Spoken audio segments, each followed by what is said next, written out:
All right. Hello and welcome everybody to Monster Monday. I'm your host, DM Gallibond, and you have been listening to the dulcet tones of Kevin MacLeod. Let's go ahead and get on with the show.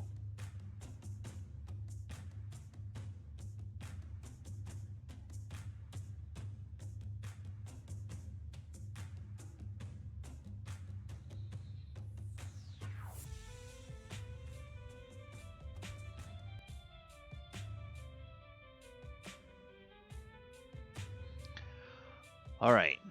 So tonight on Monster Monday, for January 25th, 2021, we're going to be taking a look at a monster that comes out of Magic the Gathering, out of the Mystic Odysseys of Theros source book that was recently released. And we're going to be looking at the Akroan Hoplite. Before we get started, I want to go ahead and say thank you, as always, to Mo over at tabletopbellhop.com. Mo is your source for all things about tabletop games, board games, card games, party games, uh, you know, tabletop RPGs, whatever.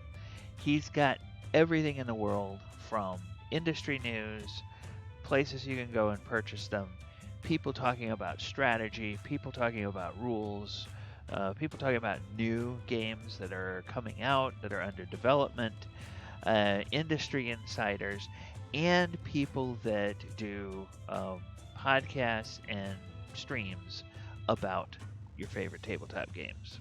So go over and see Mo. You will be glad that you did. All right, that ends the uh, promotional segment of the show. And now we're going to go ahead for January 25th, 2021, and take a look at our monster, the Akroan Hoplite. All right. Akroan Hoplites, also called Stratians, number among the fiercest soldiers on the plain of Theros.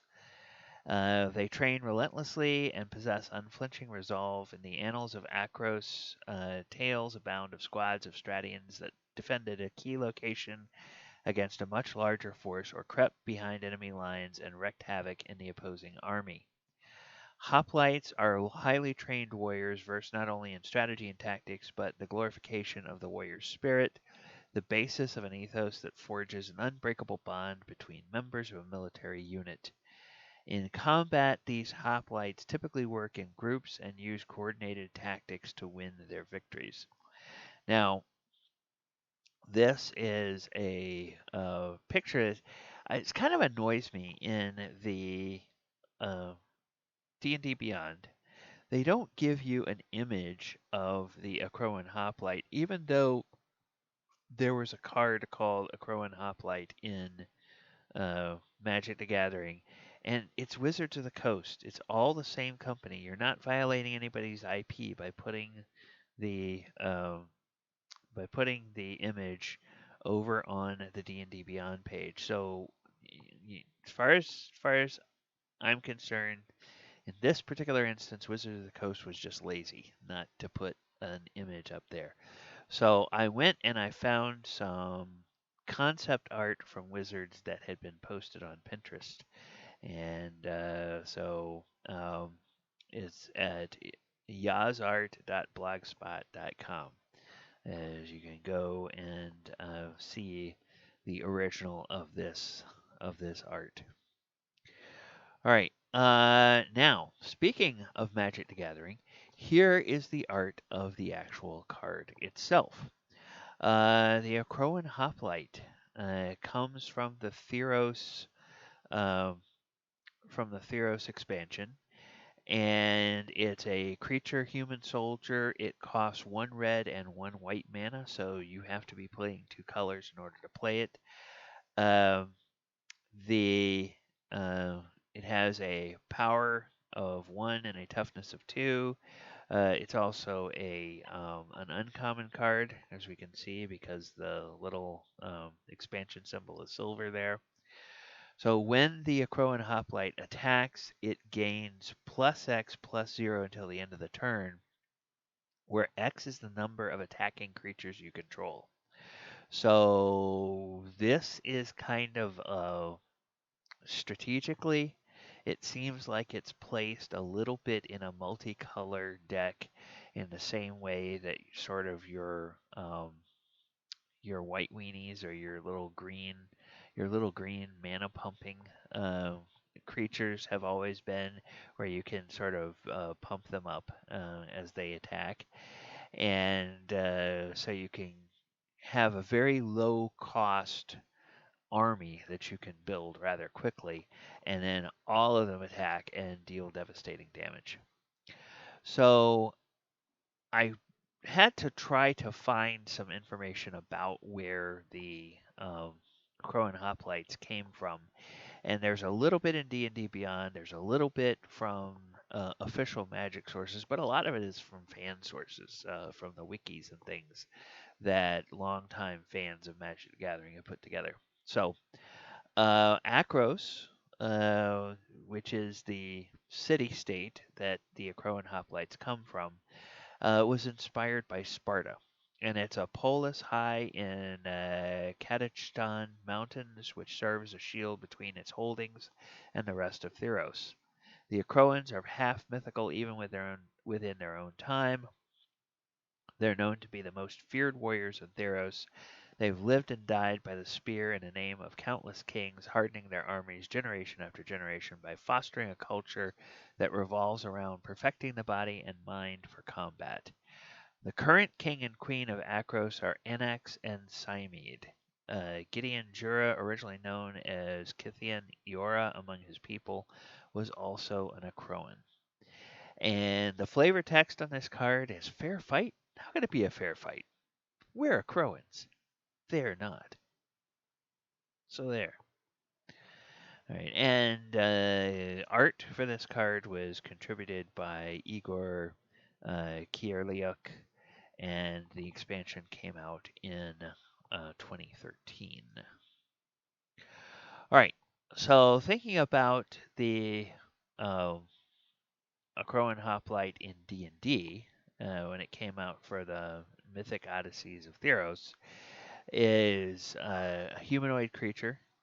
And throughout D&D, humanoids are the main peoples of the D&D world, civilized and savage, including humans and tremendous variety of other species. It's not quite safe to say, but it's almost safe to say that if it has one head, two arms, two legs, and walks upright and has language and a culture, it's probably humanoid. There are a very few exceptions to that. Some aberrations, some things from the outer realm. For example, the Illithids, Mind Flayers, they're not humanoids. Um, they're from, I believe they're classed as aberrations. Uh, so, but with the exception of them and maybe one or two others, it's very rare that you find something that looks like a human and is not a humanoid. Um, but you know, typical hallmarks, they're going to have language, they're going to have a civilization, they're going to have walk upright, two arms, two legs, you know, whatever. Have the morphology of humans and the common humanoids. All right. So we talked a little bit, or I alluded a little bit to how I've had to go do some research outside of D&D on this and outside of official Wizards of the Coast sources. So let's go ahead and take a look at some of those sources. We're going to look first at a couple of pages on the Magic the Gathering wiki. Theros, the plane, is a plane governed by the gods of Nyx, where heroes face monsters, the sea rages, people often offer burnt offerings, and adventures take place. It is very much inspired by the ancient Greeks, the ancient Romans, the whole Hellenistic age, and all the myths that came out of the Olympian gods and the uh, the epic poems of Homer and those types of things. So you can really think of Theros as an expansion set that's based on that whole set of mythology, which is kind of cool because that's been something that's been one of the draws of D&D for forever. Um, a lot of you will be too young to remember when it first came out, but in the early 1980s, a when I was probably 81 or so, just about the time that I was getting into D&D and really starting to get exposed to things like The Hobbit and The Lord of the Rings and D&D and D and stuff like that. There was a movie that came out called Clash of the Titans. And this was one that had Harry Hamlin in it as Perseus, had the great Laurence Olivier as Zeus, had Burgess Meredith in it as sort of the mentor of the young Perseus, and it included a lot of stop motion animation by Ray Harryhausen, and it was just based on all kinds of little things. It had the Kraken in it, the Medusa was in it, Poseidon was in it, the gods were in it, all of these kinds of things. And then, of course, it had a hero and a beautiful princess and all that kind of fun stuff. So Theros is where these guys come from, and I'm not going to go through the whole thing, but you can find that on Magic the Gathering wiki for looking at Theros. Now, I will focus a little bit more on the kingdom where they come from, the kingdom of Akros. This is obviously where um, I got the description of this from, but then there's a few there's a few different places that are important here. So you have the Faragax Bridge, stone bridge, the Colophon, a huge many-tiered structure perched on a cliff. One-Eyed Pass, known for its abundance of cyclopses. Titan Stairs, and natural access to the granite cliffs to the lowlands. Death Bellow Canyon, Phoberos, Badlands west of the Akroan Realm, um, occupied by marauding Leonin, flesh-eating minotaurs, and fire-breathing dragons. Odunos and Acropolis on the coast. Mount Velis, where the forge of Porphyros burns. The Data river next to which Akros is built. And the Great River Road, a road that runs along the Data out to sea. So this is a little bit about the land and the places in the land. Now, I didn't find a really good map of Akros or of the plain, so unfortunately. Now, in the uh, Mythic Odysseys of Theros sourcebook, it talks a little bit about the kingdom of Akros, and it says the walled polis of Akros stands defiantly atop a precipitous cliff. Unforgiving mountains serve as a shield between its holdings and the rest of Theros. Few have ever dared to attack its famed fortress, the Colophon. No attack has ever breached its walls. And the people, for most of their neighbors, the term Akroan evokes legendary warriors trained from birth in every martial discipline known to humankind. Monarchy. The Akros is ruled by a monarch drawn from the lineage of Lekotai, or Lektoi. Sorry. And then Electoi is the apex of Akroan society, a large warrior class of Akros.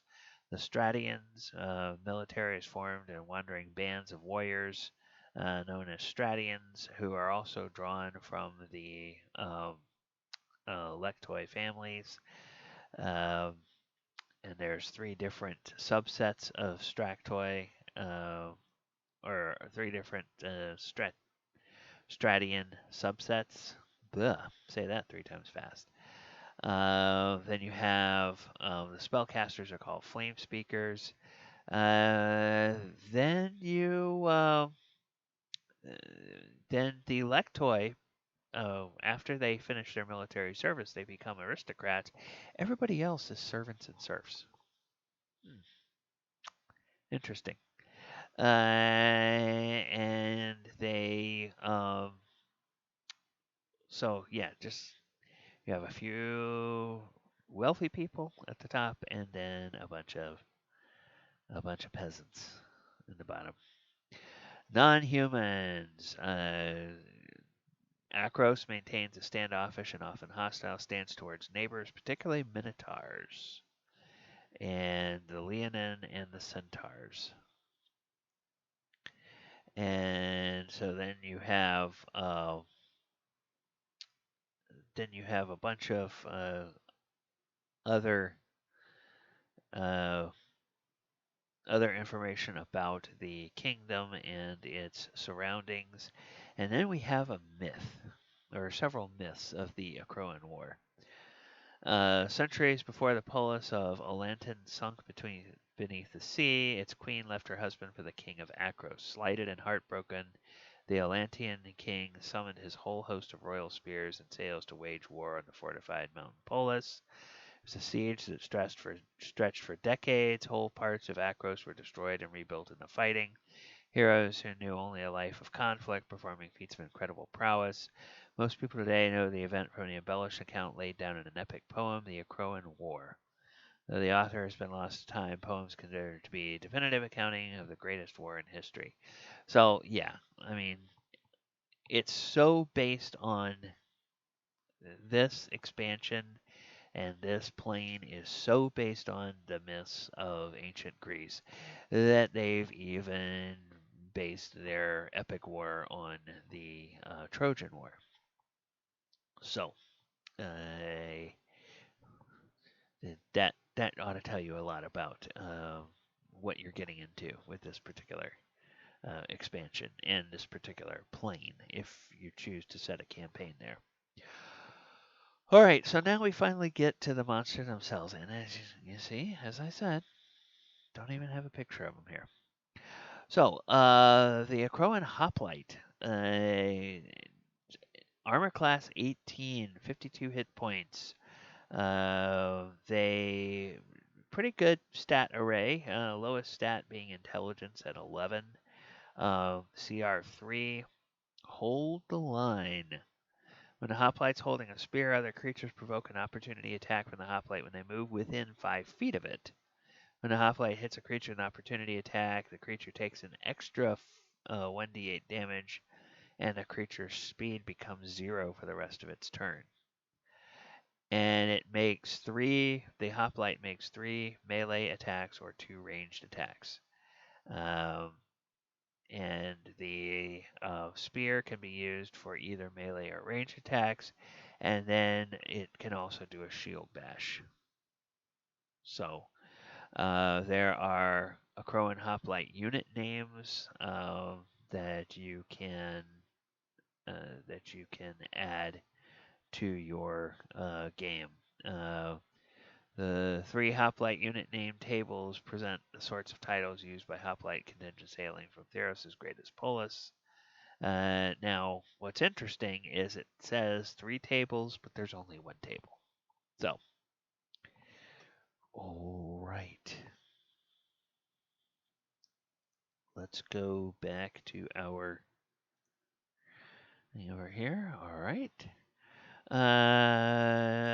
Now, how could you use these guys in encounters? Well, they're CR3, so they're gonna come kind of early in a campaign, unless you are going to use them in mass. And you think about a warlike society, you're probably not going to have, if you are using the Akroan Hoplite in Theros, in a setting that would make sense for the Akroan Hoplite, you're probably not going to use them individually. Just because thinking about the whole thing, the whole mechanic, and the whole point of the monster is it's a soldier that is part of an army. It's not a soldier that is a single uh, you know destructive, go out and kill everything in its path machine.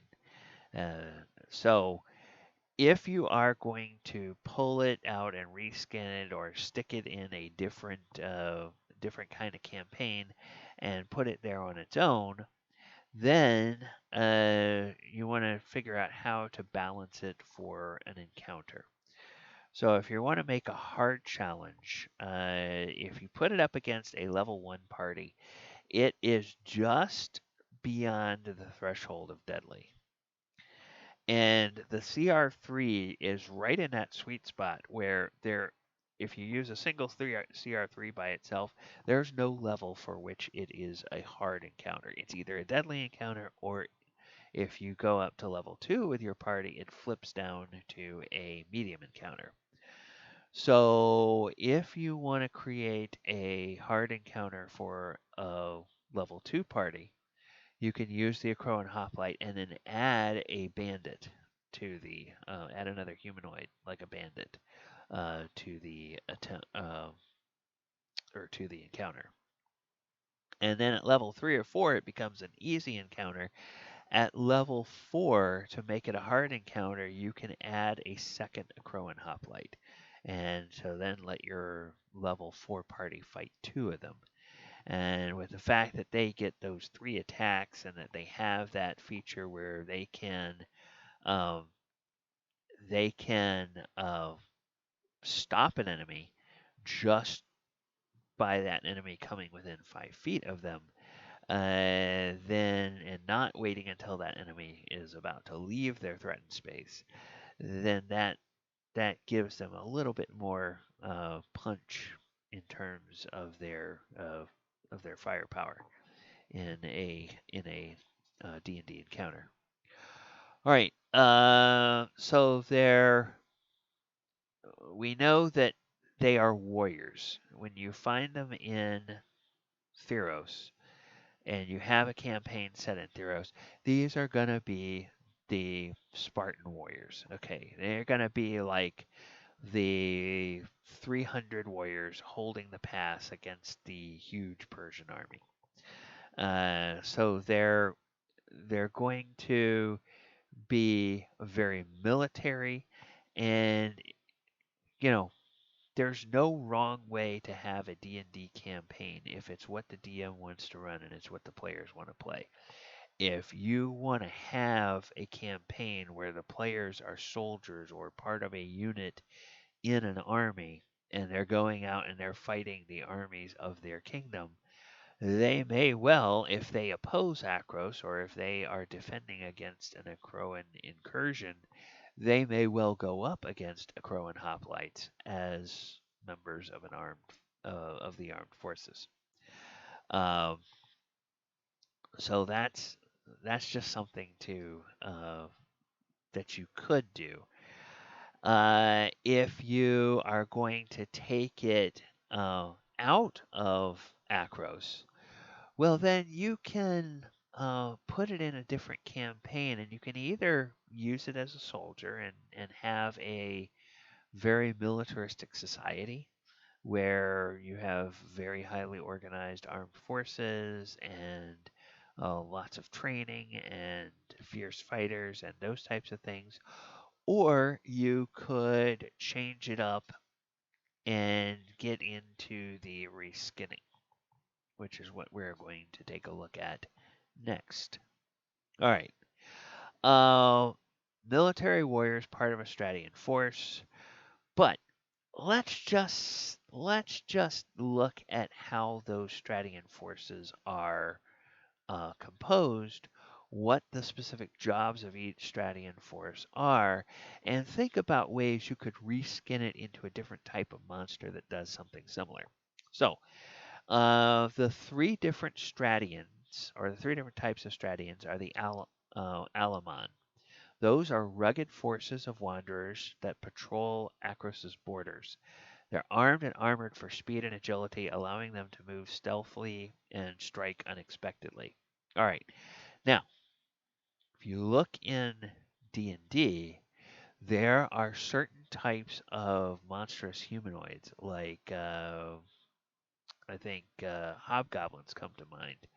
It's either hobgoblins or bugbears that are known for being very agile, very stealthy. They're kind of large. You could reskin the Akroan Hoplite as a type of super disciplined hobgoblin or bugbear. Uh, give it the outer appearance, but then just use the stat block of the Akroan Hoplite and have this be some kind of a new bugbear or some kind of a new hobgoblin that your party's never seen before. Oh crap! How come are these guys so organized? What's going on? Who's getting these guys to act like this? Similarly, gnolls. You could reskin them as gnolls, and have them do the same type of thing. Now, Lukos, the most elite forces among the Stradians. After the guerrilla tactics of the Alaman have softened up a target, the heavily armored Lukos march in to finish the task. All right, so then you might go and you might take a look at some of the NPC humanoids that are in the back of the monster manual and think about how could I deploy these as a reskinned hoplite. If you're looking for something that's heavily armored, the knight, which I believe is a CR2 in the monster manual as an NPC, you could just reskin the Akroan Hoplite as a knight and make it a CR3 knight that has same kind of heavy armor, but a little bit different tactics than what you're normally used to seeing. If your players are paying close attention, they'd be like, wait a second, these guys aren't acting like normal knights. What's going on here? And then the Oromai. The Watchers are the guardians of the Colophon who protect the fortress from invaders and maintain order within its walls. Um, okay, so those would be more probably akin to um, city guards or something like that. So maybe if you're setting your adventure, let's say in Waterdeep or in a city like Waterdeep, maybe it's not the Forgotten Realms. Maybe it's a realm of your own design. Um, you might have a Royal Guard or Republican Guard or something like that that is, elite forces. Maybe think about using the Akroan Hoplite stack block for those particular things, and then just swap out their weapons. Um, instead of giving them spears, giving them swords, or giving them, whatever you want them to have as armor. So, or as weapons to go and uh, do their uh, do their thing, if you will. So those are a few ideas that you could take if you're going to reskin these. Um, you know, and then of course the old standbys that I always fall back on are true. You know, you could reskin these as elementals, and if you go to an elemental plane, maybe these are palace guards at the um, at following a, they might be part of a force that also includes things like the elemental myrmidons and whatnot, and you might have these guys as sort of front line, and then the myrmidons as backup, and other types of things going on. So yeah, it, it's you could do that and then just change their give them resistance to whatever the element is, or immunity to whatever the element is, and say that their weapons deal that elemental damage. So either deal acid damage for earth, or fire damage for fire, or cold damage for, what is it, air? Uh, no, cold damage for water, and lightning damage for air. All right. Well, I don't see any questions, so I'm going to go ahead into the wrap up, and I'll double check to see if anybody has any questions. I have been DM Gallibond. This has been Monster Monday, looking at the Akroan Hoplite. Be sure to stop by this particular Twitch channel for my 3 actual play D&D games during the week. Sunday afternoons, we did at 2 o'clock. We do the Walker of Waterdeep. It's a speaking of Magic the Gathering, it's a planeswalking game where we are going in and out of the different planes of Magic the Gathering.